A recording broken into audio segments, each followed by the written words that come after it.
이유, 레, 이유, 레. 이 소리를 들으면 강동에 우는 아이들이 울음을 뚝 그친다는 마법의 주문입니다. 이 주문의 주인공은 바로 장묘. 요래요래는 장묘가 온다는 뜻입니다. 도대체 무슨 짓을 했길래 강동의 애들까지도 공포에 떨게 만들었을까요? 800명으로 10만 대군을 박살낸 삼국지 전투의 신, 장묘의 이야기입니다. 장묘는 병주 안문군 마읍현 사람으로 자는 군원입니다. 장묘의 선조는 전한의 서빌입니다. 장묘가 섭씨가 아닌 장씨인 이유는 서빌이 흉노를 해치려 했던 일 때문에 흉노의 보복을 피하기 위해 성씨를 장씨로 바꿨기 때문입니다. 서빌은 마읍의 후족으로 흉노에 거짓 투항하며 흉노 선후 군신을 속여 마읍으로 유인했다가 실패해서 원한을 사게 되었습니다. 장묘는 젊어서 군의 관리인 군리가 되었으며 병주자사 정원이 중사로 사막군을 이끌고 수도로 가게 했습니다. 대장군 하진은 장묘를 하북으로 보내 무병했고 장묘는 금세 1000여 명의 군사를 모았습니다. 그러나 돌아왔을 때 하진이 십상시에게 암살당했고 전국이 혼미한 틈을 타서 동탁이 조정과 중앙군을 장악한 상태였습니다. 그래서 장묘도 군을 이끌고 동탁에 속하게 됩니다. 여포가 동탁을 죽이고 이각이 정권을 잡으면서 마중적토 인중여포로 유명한 여포에 속하게 됐으며 기도위로 관위가 올랐습니다. 여포가 조조에게 토벌당하면서 조조에게 항복하였고 이후 조조 밑에서 활약을 펼칩니다. 유비가 서주에서 조조에게 대패하고 뿔뿔이 흩어져 버리자 장묘가 관우를 찾아가 투항하도록 설득합니다. 조건부로 투항한 관우와 장묘는 이후에 함께 엄청난 대활약을 합니다. 관도대전의 전초전인 백마전투 당시 원소군의 저수는 전술 역량이 부족한 알량 대신 장압이 백마 공격을 지휘해야 한다고 주장했습니다. 장압은 과거 기주자사 한복의 부하로 원소에게 귀의한 장수였습니다. 공손찬을 토벌할 때도 큰 공을 세웠습니다. 최고 사령관으로 부족함이 없는 장수였습니다. 하지만 장압의 충성심을 의심한 원소는 장압을 전면에 내세우지 않았습니다. 반면에 조조는 정반대로 행동했습니다. 귀순인지 포로인지 정체성도 충성도도 의심스러운 장수들에게 포위된 백마를 구원하라는 임무를 맡겼습니다. 바로 여포의 부하였던 장류와 유비의 부하 관우였습니다. 관우는 장류와 함께 알량의 깃발과 수레 덮개를 멀리서 바라보며 전황을 관찰했습니다. 진지의 방어가 생각보다 허술하다 판단한 둘은 말을 타고 알량의 진지를 기습했습니다. 결과는 대성공이었습니다. 관우는 순식간에 알량의 머리를 베어가지고 돌아왔습니다.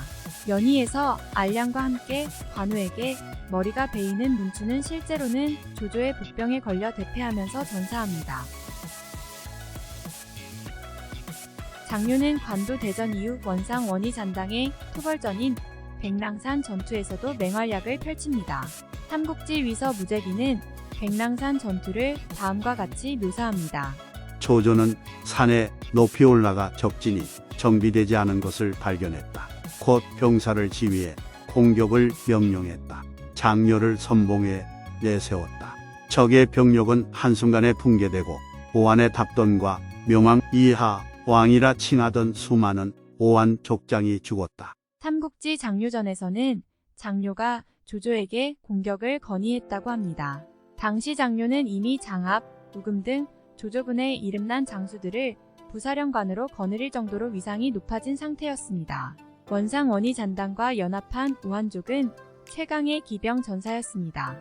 그러나 이들은 장묘의 존재를 간과했습니다. 장묘는 몽골과 가까운 병주 출신 맹장이었습니다. 그는 기병 전술에서나 개인적인 용맹에서나 조조군 최강의 장수였습니다. 우한족은 자신들과 견저 기마술이 조금도 뒤떨어지지 않고 조직력과 전투 경험에서 오히려 우세한 장묘의 공격에 여지없이 무너졌습니다. 조직력이 무너진 오한족은 유목기병 특유의 치고 빠지기의 전략을 구사합니다. 그러나 장묘에게 치고 빠지기 전법은 통하지 않았습니다. 장묘의 기병은 매우 빨랐으며 백랑산에 둘러싸인 지형 때문에 흩어져서 흔들기가 힘들었습니다. 결국 이 전투에서 오한족의 최고 권위자인 선우 답돈마저 살해됩니다. 답돈이 이끄는 오한족 주력군이 붕괴하자 다른 부족은 줄줄이 항복했습니다. 또 이미 너무 먼 곳까지 와서 사기가 저하된 원상 원희 잔당들 역시 투항을 택했습니다. 위서에는 요서 지역 주민을 포함해 항복자가 20만 명이 넘었다고 전해집니다. 조조가 형주를 평정하기 직전 장료는 장사에 주둔했습니다. 반란을 계획한 사람이 밤중에 불을 지르고 소란을 피우자 장료는 병사들을 다독이며 침착하게 반란의 주모자를 처리했습니다. 싸움에는 도 같은 전투의 신이지만 싸우지 않고 슬기롭게 일을 처리하는 면목도 보여줬습니다. 통건이 10만의 군사를 이끌고 합비로 쳐들어옵니다. 장료 이전 악진의 위나라 수비 병력은 7,000명으로 많이 부족한 상황이었습니다. 통건이 쳐들어올 때를 대비해서 조조가 주고 간 교서에는 장려, 이전은 나가 싸우고 악진은 수비하고 설제는 싸움에 참가하지 말라. 는 내용이 적혀 있었습니다. 하지만 상대의 병력이 워낙 많았기 때문에 장수들은 망설일 수밖에 없었습니다. 장료는 공께서는 원정하느라 바깥에 계심으로 구원병이 오기를 기다린다면 적군이 우리를 깨뜨릴 것이 분명하오.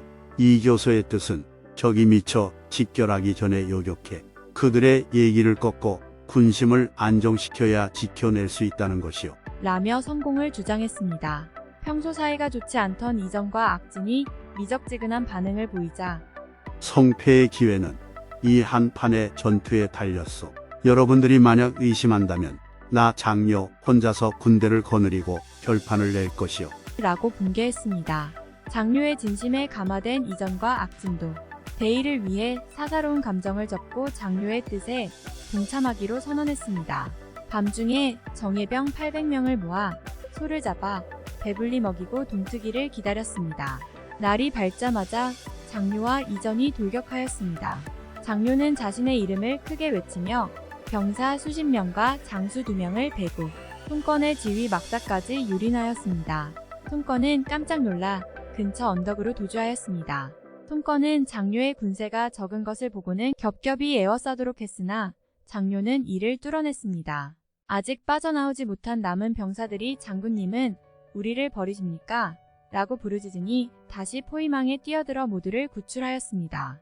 통건군은 바람에 이리저리 휘날리는 갈대처럼 짓밟혔고 사기는 완전히 바닥으로 떨어졌습니다. 합비로 복귀해서 방비를 굳건히 하자 성에 있는 자들이 안정되고 장수들은 경탄을 금치 못하였습니다. 통건은 10여일 정도만 찔러보고는 역병까지 겹쳐 회군하였습니다. 통건은 군을 무르면서 최우미 지역인 소요진 북쪽에 가장 늦게까지 남았습니다. 여몽, 장음, 능통, 감령, 그리고 1000명의 근위병만이 손건을 호위하였습니다. 장료가 이를 놓치지 않고 즉시 출격하였습니다. 피튀는 난전 속에 손건은 가까스로 몸을 피했습니다. 전투 종료 후 장료가 항복한 오나라 사람에게 물었습니다. 말을 능숙하게 타고 활을 잘 쏘는 상체가 길고 하체가 짧은 자줏빛 수염의 장군이 있던데 그게 누구요? 오나라 사람이 손건이라고 대답하자 잡지 못한 것을 아쉬워하였습니다. 조조가 매우 장하게 여기고 정동 장군에 임명하였습니다. 합비 공방전의 활약으로 장료는 오나라의 공포의 대상이 되었습니다. 오나라 강동의 아이들이 울음을 그치지 않을 때 장료가 온다는 의미인 료레료레 라 말하면 울음을 그쳤다고 하는 일화까지 생겼습니다. 장료는 조조가 죽고 아들 조비의 밑에서 임무를 수행했습니다. 유비가 촉을 취하여 삼국이 정립되었을 당시 대촉전선의 장압과 더불어 대우전선을 책임졌던 명장입니다. 이후 병이 들자 위문제 조비는 장료를 행제소에서 어의를 내려 요양하게 하였으며 회복한 장료는 주둔지로 돌아와 오나라 여범을 격파하였습니다. 그러나 다시 병이 악화되어 222년 결국 사망하였습니다. 사후의 문제는 강호의 시호를 내렸습니다. 그러나 장료는 장압과 마찬가지로 항장 출신인지라 도독의 위치까지는 오르지 못했습니다. 장료의 뒤는 아들 장호가 이었습니다. 정사의 저자인 진수는 장료와 함께 악진, 우금, 장압, 서왕에 대해 언급하며 명장으로 이 5장수가 가장 뛰어났다고 평했습니다. 담력 또한 남달랐습니다. 몇 달 동안 서로 전투를 벌였던 창의가 장료의 설득에 응해 투항하자 그 답례로 혼자 창의의 본거지인 삼공산에 올라 그 가족에게 예를 갖추었습니다. 창의가 감격하여 장류를 따라 허창까지 와서 조조를 배알하였습니다. 창의가 돌아간 후 장류는 조조에게서 적의 소굴에 단독으로 들어가는 것은 대장이 해서는 안 되는 행동이라는 주의를 받을 정도였습니다. 공과 사도 구별하였습니다. 관우가 잠시 조조에게 위탁하고 있을 때 장료가 조조의 명을 받아 관우의 의중을 물었습니다. 관우는 유비와 함께 죽기로 맹세했다며 조조에게서 받은 은혜를 갚는 대로 떠날 것이라고 하였습니다. 장료는 이대로 전하면 형제 같은 관우를 조조가 죽일까 두려웠고 전하지 않자니 주군을 섬기는 도리가 아니었습니다. 고민 끝에 사실대로 고했고 조조는 관우를 의롭게 여겨 그렇게 해주었습니다. 이 일은 이후 신하의 바른 자세로서 회자되었습니다. 의로웠고 잘못이 있으면 고쳤습니다. 장료가 장사현에 주둔할 무렵 우금은 영음에 악진은 양책에 주둔했는데 셋은 서로 사이가 좋지 않았습니다. 타국 연속주부 조엄이 세 군영의 일에 매사 관여하며 타이르니 모두 깨우쳐 화목해졌습니다. 뛰어난 무공과 의로운 성품으로 이 나라의 전성기를 이끈 맹장, 손권을 혼비백산하여 도망치게 만들었던 전투의 신 장료의 이야기였습니다.